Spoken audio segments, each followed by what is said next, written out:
That's been twice the whole dang time. They take a pull on them down A lot of times bass run too.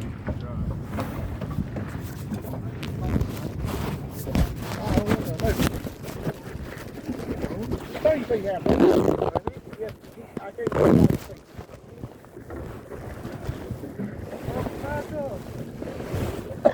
Let me tell you a story.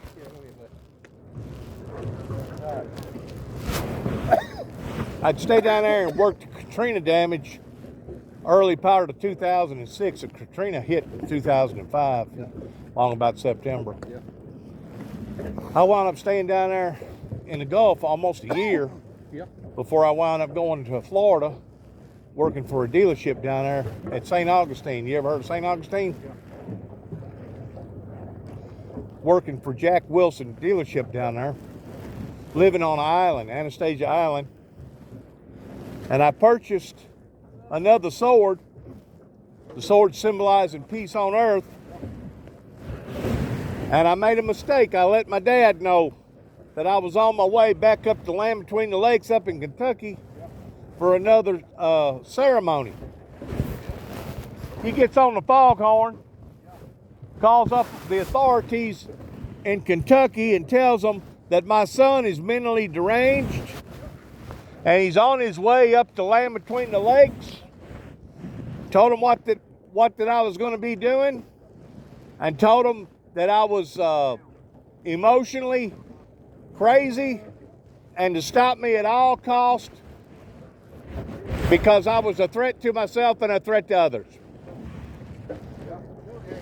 But whenever you tell the authorities that, they're going to take that stuff serious. You know what I'm saying? So I get up to LBL after leaving Florida. I mean, within the same time frame of me leaving Florida. And I get up around Wrangler's campground, and all of a sudden, I got these 3 cops that pull me over right there in front of Wrangler's campground and start searching my truck, going through my stuff piece per piece. And I told them, I said,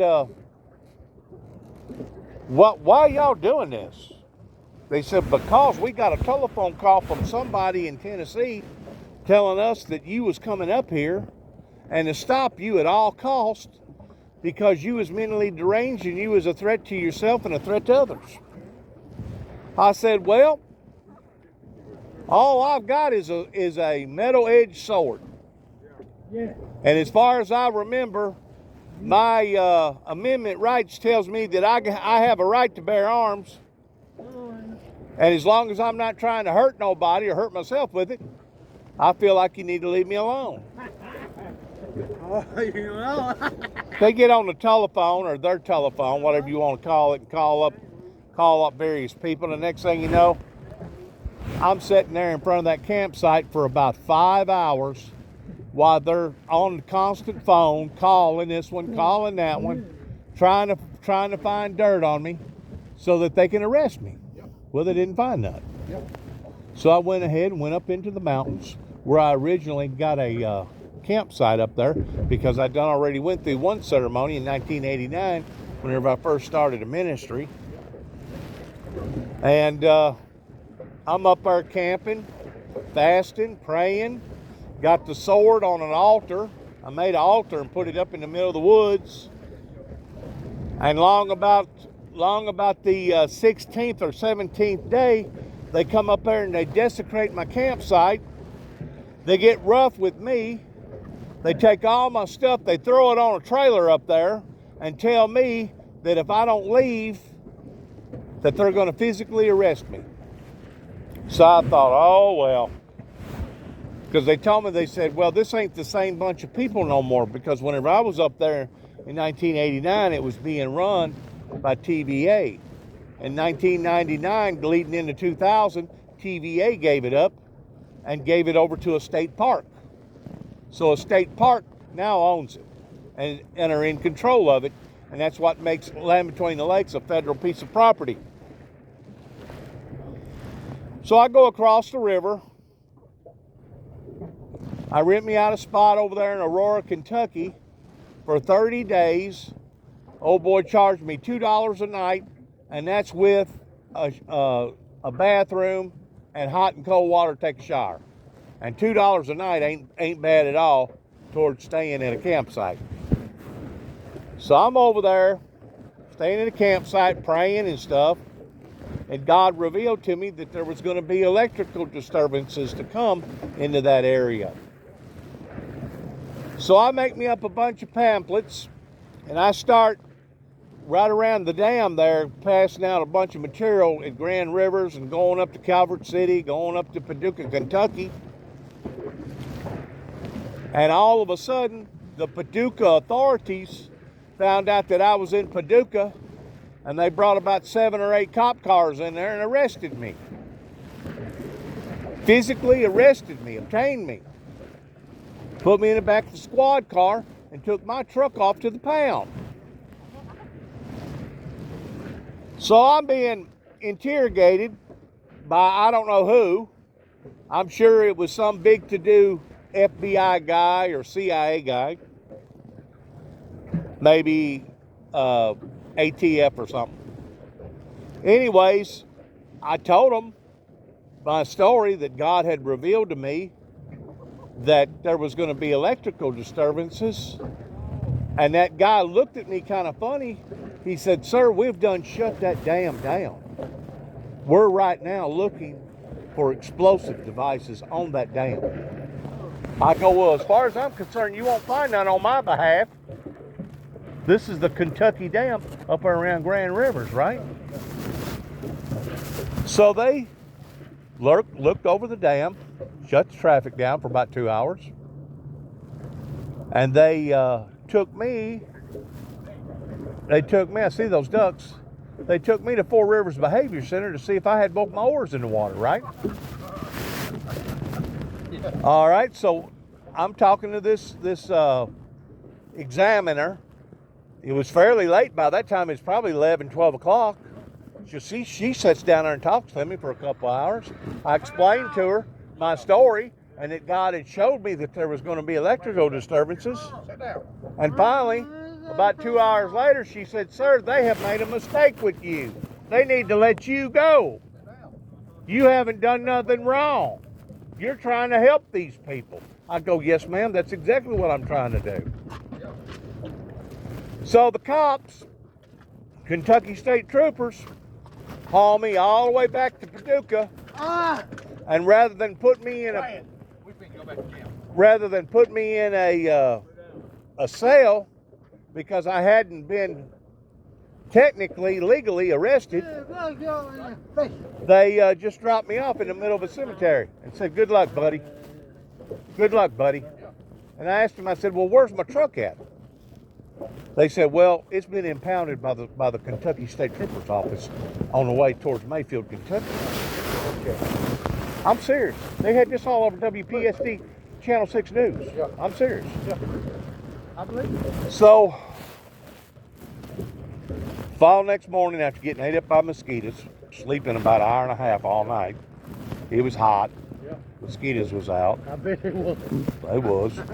So finally I hitched a ride with an old boy that had a Cadillac that was on his way to Goodyear in Union City because that's where he worked at the time. He gave me a ride. He wasn't on Hank Williams Jr., was it? No, it wasn't Hank Williams, but he was a big old boy about the size of me. I don't know what he done in the plant of Goodyear, but whatever it was, he must have had a good job, a cushion job. Right. Anyways, he dropped me off there at the State Trooper's office. And I had to wait till they opened up at 8 o'clock. Did you know that they wouldn't give me my truck at first? I said, "Man, there's not been no charges placed on my life." I go, "The doctor said I was good to go." I said, "Y'all still got my truck." I said, "Give me my truck. I want my truck." Yep. Well, you know what? He gets on the phone, he calls this inspector. He gets on the phone, he calls that inspector. Gets on the phone and calls somebody else. So I had to wait around for about another hour and a half, 2 hours. So by this time, I'm getting frustrated. It's 11. Huh? Reel mine in. So I had to wait until he finally gave me the okay. He said, "Well, I found out that they're going to let you have your truck." I said, "Well, good." He said, but I got bad news. I got, what's the bad news? He said, you got to come up with $186 for a rollback bill. I said, you're telling me that you haven't placed any charges on my life and there was nothing wrong with me coming from the psychiatric ward pertaining to a doctor, and you're telling me that I owe you for the record bill? Yes, sir. That's what it's going to take to get your truck. Like a dummy, I cough up the money, right? I go back to Aurora, Kentucky at my campsite. I'm up there camping. Where are we going now? Okay. And about 4 days later, I'd done already gotten to my PJs, sleeping in a tent. Like I said, it wasn't but $2 a night. Had a bathroom, hot and cold water. All of a sudden, here come 2 Kentucky State Troopers. Here come 2 deputies from Marshall County. Here come 2 TBI agents and an FBI agent and a daggum supervisor. I've got like 7 cars in the middle of the campsite, and I'm basically the only one down there. 7 cars at about 11 o'clock at night, being ate up by mosquitoes, wanting to know if I had any intentions towards wanting to blow up the Kentucky Dam. I said, what's wrong with you people? I said, no, I don't have no intentions of blowing up the Kentucky Dam. Well, wasn't you the guy that they arrested up there in Paducah, Kentucky about a week and a half ago? Or about a week ago? I said, yes, sir, I sure was. And I said, they let me go. I said, are you telling me you're going to arrest me again and then charge me for a rollback record bill?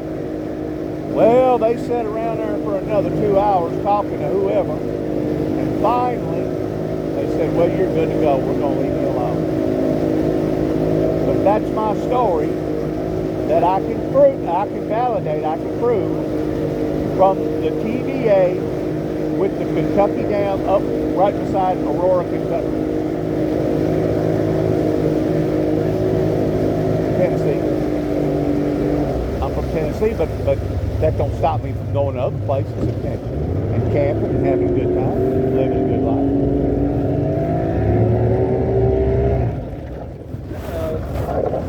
What's going on with that thing?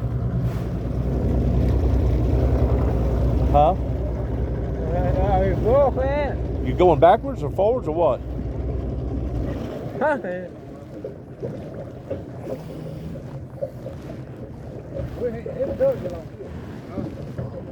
yeah,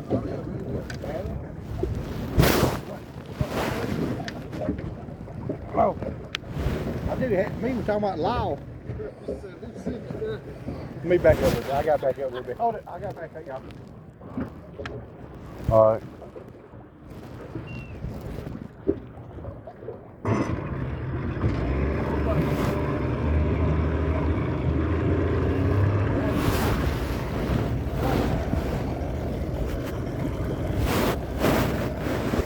Uh-oh, I done got hung up again. Dadgummit. There went my bait, but I didn't lose a hook. Let me put some more expensive bait right here on it. We got to get something to catch the fish around here. Yeah, he's done caught 3. No, he caught 3. He caught 3. He's got 3 on us. We ain't holding our mouth right or something, are we? Huh? Where?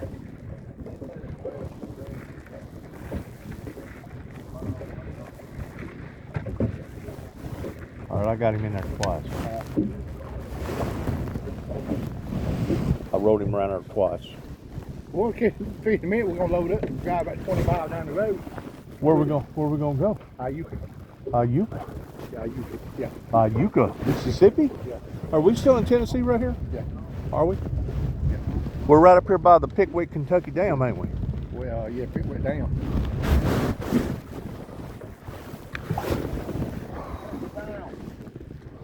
Now let me tell you another story. Let me tell you a story. These are good stories. But I can prove them. I can validate them. I put mine too. Let me finish up on story number one, okay? Let me finish up on story number one. That was in 2000. That was in 2007, long about June or July, whenever I put out an advisory that God had showed me that there was going to be electrical disturbances in that area. You know what happened a year and a half later? January 2009, Kentucky got hit by a major ice storm that was about 4 inches of ice that the governor had to shut down the state of Kentucky and declared a state of emergency on about 75 or 80 counties. In other words, it shut them completely down. We're talking, whenever you'd go into places, it looked like a bomb blowed up because of all the ice that had fallen on the power lines and stuff. And some of them people didn't get power. Some of them people didn't get power for a couple months that lived out and way out in the Hicks. Right. So yes, my electrical disturbances that God showed me did in fact come true. Of course, they thought that I was going to create the electrical disturbance by possibly blowing up the Kentucky Dam. Right. That just shows you how crazy that people are towards taking things and getting it out of focus. Right. Oh, yeah.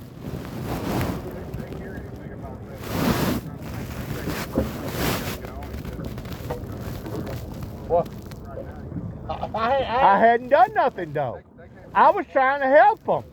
I was trying to help them by telling them that God had showed me that there was going to be electrical disturbances. I didn't have no harmful intent.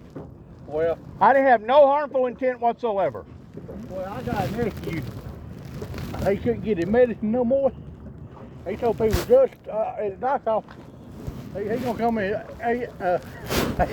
He can't get to blow everybody away. They ain't gonna. It wasn't 20 minutes later.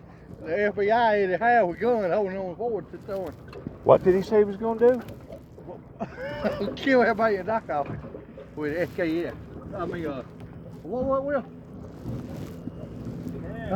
Assault rifle. What kind of gun did he say it was? Assault rifle. One Army gun anyway.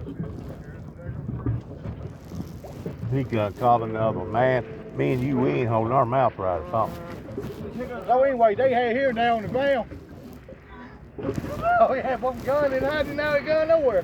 They only own a gun. Didn't even own a gun. They own a gun. But he did make a comment to that effect. He did. And because he made a comment to that effect, they rattled his cage real quick, didn't they? It ain't long. They were down there.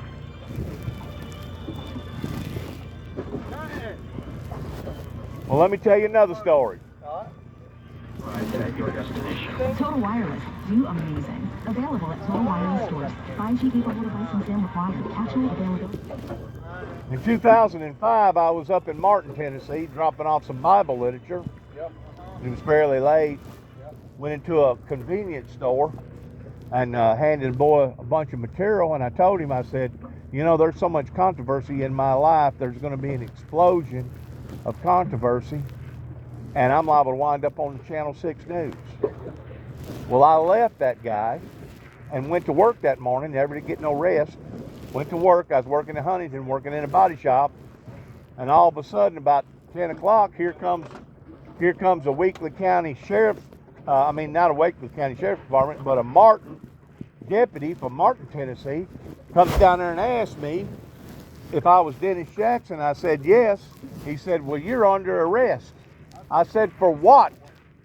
He said, you're under arrest for falsifying files. I go, falsifying files? I go, I've never heard of such of a charge. So he goes ahead and handcuffs me, takes me to Martin. I'm standing in front of about 7 or 8 officers while they're sitting there interrogating me, right? And they asked me, said, did you say what you said, that boy said that you said, that if there was going to be an explosion of controversy in your life and that you liable to wind up on the Channel 6 News? I said, yes, sir. I sure did. They go, well, what did you mean by that? I go, first of all, I didn't have no harmful intent by saying what I said to that individual. I go, secondly, you can have an explosion of Bermuda grass in your yard. Just because you use the word explosion don't necessarily mean you're using it in a harmful intent. Did you know they went ahead and arrested me? It cost me $5,000 for a bondsman. Yep. And We're in. the attorney that I hired made me sign off on a guilty plea, time not served. Time not served over falsifying files. And I asked my attorney, I said, just exactly what does falsifying files mean? He said, that means that you was in the middle of a theater crying out, fire, fire, fire, and there is no fire, and you start a panic that has terrorist type implications to it. I said, first of all, I wasn't in no theater. I was talking to one individual. And I said, second of all, I didn't say nothing to nobody about no fire. Well, My own people in Weakley County started to bury me in 2005, leading into what happened in 2007. Now I got another story. Now I've got another story after 2009, whenever the ice storm hit, that I wound up in Oklahoma City, Oklahoma, that I'll finish it up on whenever we get through making our rendezvous or our destination where we're going.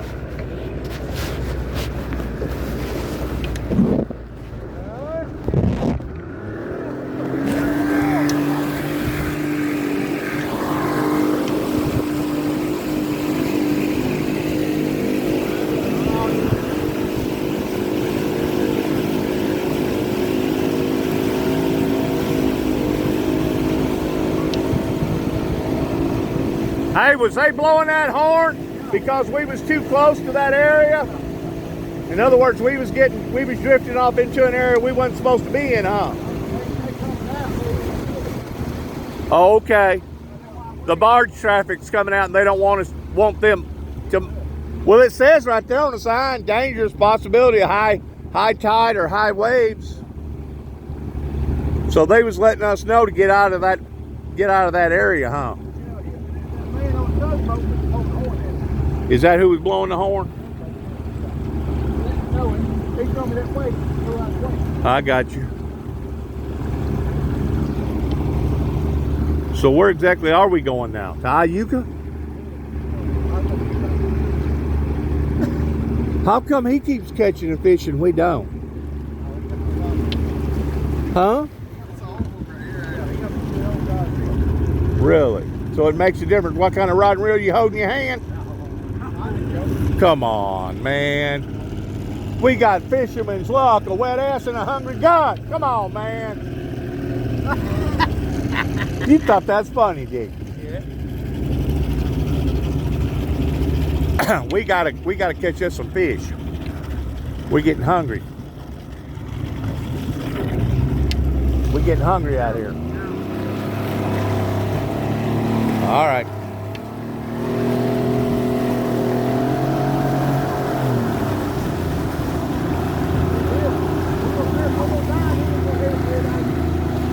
All right, if that's what you want to do. I know I didn't, if I got any hits, I wasn't aware of it. I thought I was brushing up against rocks.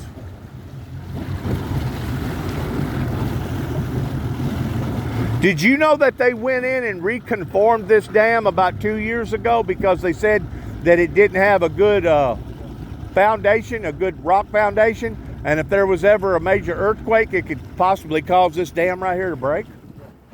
I didn't want to eat all that down there. They spent something like $20 million on this thing towards bringing in great big rock and placing it either in front or on the side, either in front or on the back side of the dam itself, down where the pier's going to the dirt. The governor ordered that. Said it brought in a bunch of divers and looked in there and said that it didn't have a good base. We're gonna try it right here one more time? Yeah, we're gonna drill all yonder.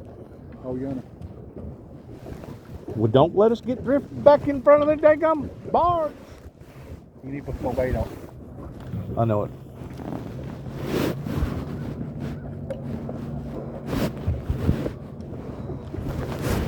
That old stuff that you're giving me Yeah. is not hanging on there right. Boy, boy, Lord. We need some shrimp. I do. I caught fish home. Boy, he dressed that day on shrimp. Really?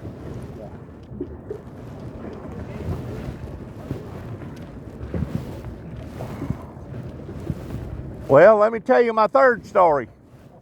That's in conjunction with story number 1 and story number 2. They was after me, man. And I didn't realize that I had a man that hadn't done nothing that got the daggum feds on you the way that I did. So I wound up leaving in 2009 after me spending about 6 weeks in Kentucky helping them up there with doing humane work towards the ice storm, right? I'm up there helping them, cranking up generators and doing this and doing that. Well, they found out who I was.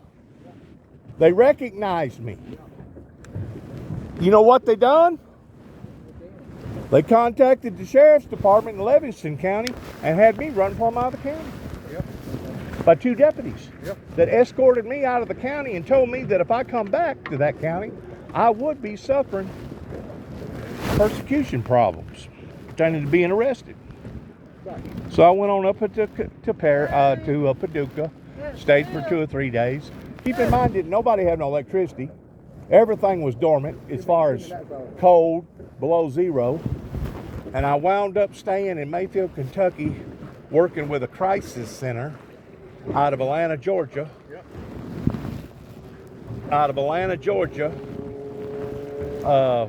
Feeding about 5,000 to 7,000 people each setting. Let me get one. And I stayed up there with them for about 5 or 6 weeks before they finally got the electricity back on for me to be able to help them. Now let me ask you a question. How did somebody get the message that mixed up because a man was trying to help them by giving them advisories that God had showed them that there was going to be electrical disturbances, and they took that all out of proportion in the magnitude of trying to say that I was some sort of a terrorist? How did they get all that out of proportion? The devil, Satan. It says in the Bible that Satan is the author of confusion. Well, let me tell you something. Well, hang on. I ain't through yet. Go ahead. This was in 2009. So I leave there and go down to Dallas, Texas, where my cousin is. And I realize that there ain't no work in that area. So I go on up in Oklahoma. The feds had done already put the word out to various churches for them not to allow for me to come into the churches. And I didn't know that they could do that, but they did. So anyways, I got a job working in the auto body industry in Norman, Oklahoma, which is 20 miles south of Oklahoma City, Oklahoma. And you got to work 2 weeks before they'll let you have your check. Well, I got my check, which was right around take home, right around $1,000. And I decided to go down to Oklahoma City, Oklahoma, because I'd never been down there, and I wanted to see the Memorial building where Timothy McVeigh and Nichols blowed up. I had no idea that whenever I get down there, they had a shindig going on that weekend pertaining to a marathon. Whenever I get down there at the museum, the next thing you know, I'm being arrested. Hauled to another doctor. Doctor releases me about an hour and a half later. They haul me back to my truck, but didn't let me out of the vehicle. And you know why? Because they thought that I was going to blow up an area that had already been blown up by Timothy McVeigh and Nichols. And they basically come in there with a $100,000 robot, helicopters, and shut the whole city down. looking Where? at my I need the truck, phone. Put it back. looking at my truck for some sort of explosions. The cop that was doing the inspection come to me in the back end of a police car, and he asked me, he said, "Sir, what's in the back end of your car? What is in the back end of your car?" Jay, give me. Hand him back to me. And I told him, I said, "I don't know, I can't Put remember." it back. You know what they thought it was? TNT. Yeah. You know what it actually was? What? A red sleeping bag that was rolled up in the back end of my truck. You know what they wound up doing that night? They took that $100,000 robot and they poked a hole in the side of my camper, my green camper shell that's on my truck right now, and planted a bomb in there and blowed it up and blowed the windows plumb out of both sides of the camper shell and put me all over Channel 9 and Channel 11 News and Channel 13 News towards me being a potential possible terrorist, simply because I wound up at the wrong place at the wrong time. Yeah. But I did find out something, What? that it was a major government cover-up towards them not telling the whole truth about the Timothy McVeigh and Nichols deal that went on, because I had just got through coming from Waco, Texas with the 51-day standoff, and I was down there interviewing those people for about 3 or 4 days. I actually stayed on the Branch Davidian place after all that stuff happened, interviewing various people within a 5-mile radius, finding out what that they thought about it. So I guess the point that I'm trying to make is this, Danny. Well, Jay can eat that, Will. They can eat them. They ain't got a spoon enough. Because the devil has been after me, Yeah. they have basically marked me as me being either a lunatic Yeah.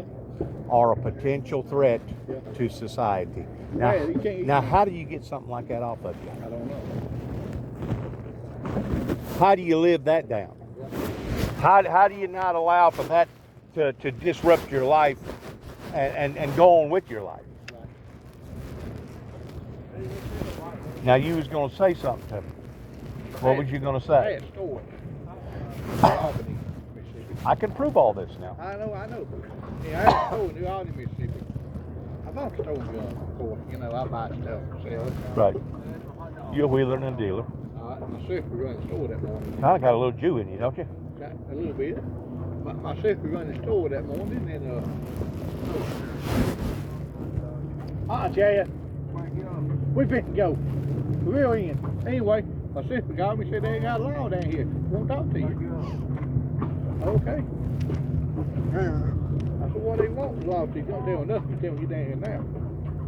I got down here and had 50 law car in my store parking lot. What? Yeah, over 25 stolen guns. 25 stolen guns That I done sold, didn't have.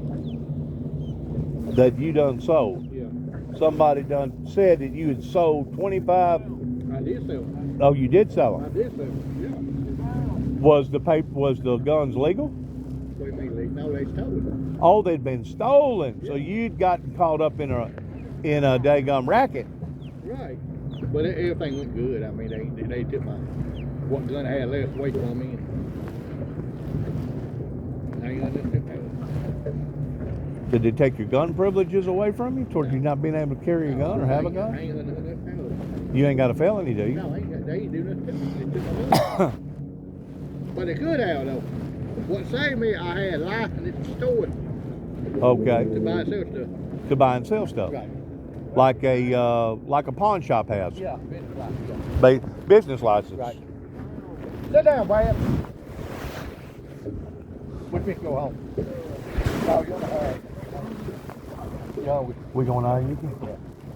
we call my buddies. See, they do this good down there. How come he's caught 3 or 4 and we ain't caught nothing? There you go.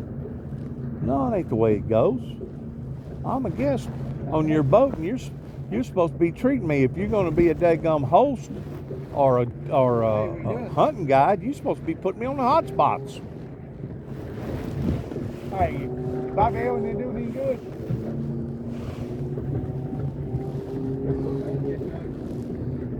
So they do no good?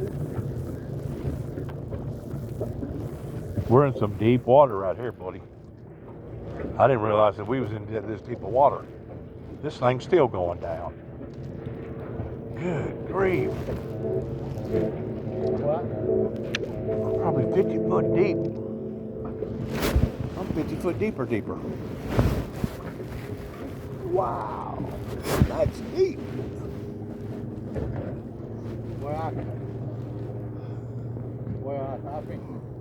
I think go out using myself. No? I ain't getting nothing there big week. I think go out using now. No? No, nothing on I think it'll be. I'll fish load up my boat and go to Jeffrey told me. No, I think go to Jeffrey told me, go fish. I don't want to ask whether they do any good down there.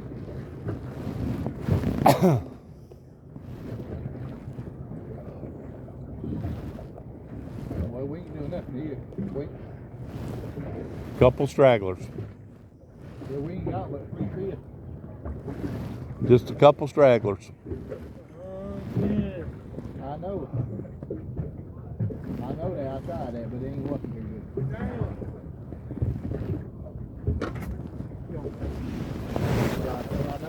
I know. I know where I think go to. I think from the waterfall. Yeah, I think go back to the dock. Now we ain't doing no good at Pickwick over here today.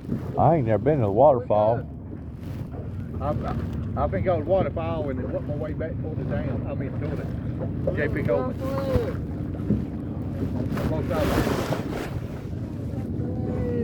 The what? No, I didn't say more than I just feel like Pull it in. Pull it up. Alright, man. I just want to see they just. We in some deep water right here, Hoss. We'll just go out here. We in some deep water right here. About 75 foot deep.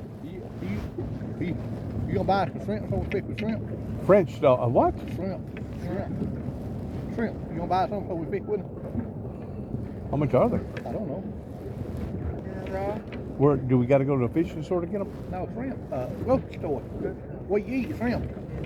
You like shrimp? Yeah. Huh? Well, we're gonna fish with them though. Yeah. But what we got left, we cooking now on the grill. I got a little stick at home. Stick them. You don't think we're gonna be able to do no good with the worms? Different kind of bait. You know what I mean? They gonna get I'd say I get bite on that one right there. But it ain't nothing but little bit. What did you catch those other ones on? Night crawler. Night crawlers? But let's go to the waterfall, y'all. I will ride the waterfall, but I don't know if I'm gonna make it back in time. On the water, so I'm just gonna drive around All right. to the waterfall. All right.